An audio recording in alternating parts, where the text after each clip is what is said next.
Assalamualaikum warahmatullahi ta'ala wabarakatuh. Khabar semua? Alhamdulillah. Jadi insya-Allah pada pagi ini kita akan sambung pada tazkirah harian kita. Pada hari ini insya-Allah saya akan membawakan satu tajuk, iaitu tajuk berkenaan dengan amalan-amalan hati. Jadi seperti mana dalam hadis Nabi sallallahu alaihi wasallam, "Ala wa inna fil jasadi mudghatan idza salahat salahal jasadu kulluh wa idza fasadat fasadal jasadu kulluh ala wa hiyal qalb." Ketahuilah, wa inna fil jasadi mudghatan, di dalam jasad kita ini ada seketul daging, segumpal daging. Idza salahat salahal jasadu kulluh, apabila baik daging tersebut, salahal jasadu kulluh, maka baiklah keseluruhan anggota tubuh badan seseorang itu. Wa idza fasadat fasadal jasadu kulluh, dan apabila buruk, apabila rosak hati tersebut, segumpal daging tersebut, maka rosaklah keseluruhan tubuh anggota badan seseorang. Ketahuilah, ala wahiyal qalb, ketahuilah bahawa daging itu adalah hati.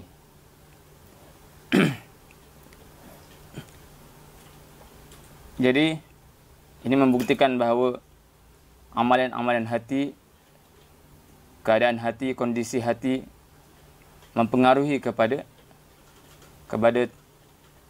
perlakuan seseorang. Hatta hati pun, jikalau rosak secara luaran, maksudnya secara zahir ada penyakit hati, dia akan merosakkan kepada sistem yang lain. Disebut di sini al-qalb, iaitu yang berbolak-balik. Sebab itu Nabi sallallahu alaihi wasallam selalu berdoa, ya muqallibal qulub, tsabbit qulubana ala dinik. Ya musarrifal qulub, sarif qulubana ala ta'atik. Wahai yang membolak-balikkan hati, balikkanlah, tetapkanlah hati kami di dalam agama kamu. Wahai yang membolak-balikkan hati, tetapkanlah hati kami di dalam ketaatan kepadamu. Ini adalah antara doa, favorite doa kesukaan Nabi sallallahu alaihi wasallam. Menunjukkan bahawa hati bukanlah satu perkara yang ringan, yang boleh dipandang remeh, tetapi ia satu perkara yang penting. Dan Nabi sallallahu alaihi wasallam mengucapkan doa sedemikian, jikalau Nabi sallallahu alaihi wasallam seorang Rasulullah, seorang utusan Allah, sering berdoa dengan doa sedemikian, kerana ditakuti bahawa mati dalam keadaan kekufuran, bagaimanakah pula kita. Maka lebih-lebih lagi lah kita wajib berdoa seperti mana doa Nabi sallallahu alaihi wasallam, supaya ditetapkan kita di dalam keimanan dan ketakwaan kepada Allah Subhanahu wa taala. Jadi dalam hati ini ada beberapa amalan hati dipanggil, ataupun dalam yang biasa kita dengar adalah dipanggil sifat mahmudah dan sifat-sifat mazmumah. Sifat mahmudah adalah sifat-sifat yang dipuji oleh Allah SWT, dan ia berkait dengan hati. Dan sifat mazmumah adalah sifat yang dikeji oleh Allah SWT, yang mana ia berkait dengan hati. Apabila hati seseorang dipenuhi dengan sifat mahmudah, dipenuhi dengan sifat mahmudah, sifat yang dipuji, maka nescaya hatinya akan menjadi bersih dan akan terzahir daripada kelakuannya, akan terzahir daripada lisannya, akan terzahir daripada amal perbuatannya, akan terzahir daripada percakapannya, akan terzahir daripada pemikirannya dan seumpama dengannya. Apabila hati dipenuhi dengan sifat-sifat mazmumah, sifat-sifat yang dikeji, maka akan terzahir juga perkara tersebut daripada luaran, sifat luarannya. Jadi antara sifat hati yang mahmudah, yang dipuji oleh Allah Subhanahu wa taala adalah sifat taubat. Firman Allah Subhanahu wa taala, ya ayyuhalladzina amanu qul ya ibadiyalladzina asrafu ala anfusihim la taqnatu min rahmatillah. Qul ya ibadiyalladzina asrafu ala anfusihim la taqnatu min rahmatillah. Innallaha yaghfiru dzunuba jami'a innahu huwal ghafurur rahim. Qul ya ibadiyalladzina asrafu. Katakanlah olehmu wahai Muhammad, ya ibadiyalladzina asrafu, wahai hamba-hambaku, alladzina asrafu ala anfusihim, yang mana mereka melampaui batas diri mereka, yang mana mereka melakukan kezaliman ke atas diri mereka. La taqnatu min rahmatillah. Janganlah kamu berputus asa daripada rahmat Allah. Janganlah kamu berputus asa daripada keampunan Allah. Innallaha yaghfiru dzunuba jami'a. Sesungguhnya Allah yaghfiru dzunuba jami'a, akan mengampuni segala dosa-dosa keseluruhannya. Innahu huwal ghafurur rahim. Dan sungguhnya dialah yang maha pengampun lagi maha mengasihani. Di dalam ayat ini menunjukkan bahawa kasih sayangnya Allah SWT kepada hamba-Nya. Sehingga Allah SWT berfirman dalam Al-Quran, wahai hamba-hambaku yang melampaui batas, janganlah kamu berputus asa daripada rahmat Allah. Sekalipun sebanyak mana dosa kamu yang kamu lakukan sekalipun, janganlah berputus asa daripada rahmat Allah Subhanahu wa ta'ala. Dan keampunan Allah itu maha luas, tidak bertepi. Dan di dalam hadis Nabi sallallahu alaihi wasallam menyebut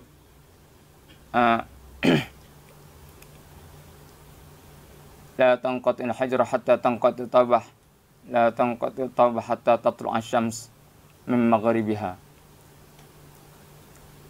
Tidak akan terputus hijrah sehingga terputusnya taubat, dan tidak akan tertutupnya pintu taubat sehingga matahari terbit daripada barat. Jadi selagi mana kita hidup, selagi itu peluang untuk kita bertaubat kepada Allah, peluang untuk kita tunduk rojok kembali kepada Allah senantiasa terbuka. Ketika mana pintu taubat ditutup adalah ketika mana matahari telah terbit daripada barat, ataupun ketika mana nyawa sudah sampai ke halqum. Sebab ketika itu alam ghaib telah terbuka. Ketika itu kita akan nampak apa yang akan kita hadapi di hari akhirat kelak. Di manakah kita akan berada, sama ada di dalam syurga penuh kenikmatan yang disediakan oleh Allah kepada golongan-golongan yang beriman, ataupun neraka dan azab Allah yang disediakan untuk mereka yang mengingkarinya. Maka ketika itulah pintu taubat ditutup. Dan ketika itu sesiapa yang ingin bertaubat, maka taubatnya tidak diterima. Tetapi selagi mana seseorang itu bertaubat, selagi mana seorang itu bertaubat yang mana dalam keadaan selain daripada dua keadaan tersebut, maka selagi itulah rahmat Allah dan pintu taubat senantiasa dibuka dan terbuka. Itulah menunjukkan bahawa begitu rahmatnya, begitu kasih sayangnya Allah, begitu penyayangnya Allah, begitu rahimnya, begitu sayangnya Allah kepada kita manusia, khususnya kita umat Muhammad sallallahu alaihi wasallam. Ketika mana umat dahulu apabila mereka mengingkari nabi-nabi mereka, maka mereka diturunkan azab. Kaum Nabi Nuh ditenggelamkan. Kaum Nabi Hud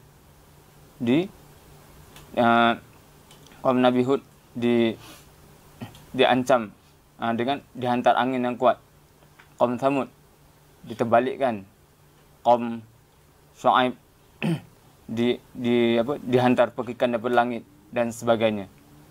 Tetapi untuk kita umat Muhammad sallallahu alaihi wasallam, Nabi sallallahu alaihi wasallam telah simpan doa-doa yang makbul untuk azab ini di akhirat kelak, untuk digunakan untuk mensyafaati kita. Dan Nabi sallallahu alaihi wasallam masih berikan kepada kita peluang untuk bertaubat kepada Allah SWT. Maka wajiblah untuk kita senantiasa bertaubat. Antara syarat taubat adalah pertama sekali adalah menyesal. Menyesal di atas segala perbuatan yang kita lakukan. Dosa-dosa yang kita lakukan. Ini syarat taubat yang pertama. Jikalau tiada penyesalan yang bersungguh-sungguh di dalam hati, maka taubat itu tidak dikira sebagai taubat. Maka taubat itu dikira sebagai taubat yang main-main. Taubat yang tidak bersungguh-sungguh. Maka wajib untuk seseorang yang bertaubat adalah menyesal dengan bersungguh-sungguh. Sambil dia mengucapkan istighfar. Memang taubat boleh dilakukan di atas motor, boleh dilakukan di mana-mana sahaja. Tetapi sebaik-baik seorang yang ingin bertaubat adalah pertama sekali dia mengambil wuduk dengan sempurna, dan kemudian dia bersolat dengan solat taubat. Dan di dalam solat taubat itu, jikalau dia seorang yang hafal Al-Quran, bolehlah dia baca surah Taubah. Kerana dalam surah Taubah ada banyak ayat-ayat yang berkait dengan taubat. Tetapi jikalau dia tidak menghafal Al-Quran, boleh dibaca surah-surah apa saja, surah yang mana dia mampu. Dan kemudian akhirnya apabila selesai solat 2 rakaat, kemudian hendaklah dia berdoa dan bertaubat kepada Allah Subhanahu wa taala. Kerana innallaha yuhibbut tawwabina wa yuhibbul mutatahhirin. Sungguhnya Allah amat mengasihi orang-orang yang senantiasa sering kali bertaubat. Dipanggil at-tawwabin, itu orang yang banyak kali bertaubat. Bukan sekali taubat, tapi banyak kali. Apabila dia melakukan dosa, dia tergelincir dalam dosa, dia bertaubat kepada Allah.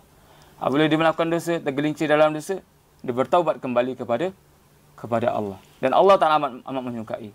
Bahkan dalam hadis Nabi sallallahu alaihi wasallam, saya akhiri dengan hadis Nabi sallallahu alaihi wasallam yang mana ada menyebut bahawa seorang manusia itu telah membunuh sebanyak 99 orang lelaki dan dia ingin bertaubat. Maka dia berjumpa dengan seorang abid, maka seorang abid itu kata, taubat kamu tidak diterima, lantas dibunuh orang abid tersebut kerana dia terlalu marah atas perlakuan abid tersebut. Dan akhirnya dia berjumpa seorang alim, seorang yang mengetahui tentang ilmu agama, dan dia mengatakan taubat kamu boleh diterima dengan syarat kamu berhijrah daripada tempat ini. Dan apabila dia telah berhijrah, dia mati di pertengahan jalan, tetapi jarak dia dengan jarak tempat yang dia nak hijrah tu lebih dekat sejengkal berbanding tempat asal dia, maka Allah telah masukkan dia di dalam golongan orang-orang yang mana dia berhijrah. Dan tempat dia berhijrah itu adalah tempat orang-orang yang saleh. Dan akhirnya dengan sebab niat azam dia untuk bertaubat, walaupun dia tidak sempat untuk sampai ke tempat orang-orang saleh tersebut, taubat dia telah diterima oleh Allah Subhanahu wa taala. Jadi cukup sekadar ini untuk pagi ini. Semoga kita sama-sama diberikan manfaat daripada muhasabah diri dan tazkirah pada pagi ini, dan semoga sama-sama kita Allah Taala berikan kepada kita kurnia untuk sama-sama kita saling bertaubat kepada Allah Subhanahu wa taala. Dan kita akhiri dengan tasbih kafarah. Subhanakallahumma wa bihamdika asyhadu an la ilaha illa anta astaghfiruka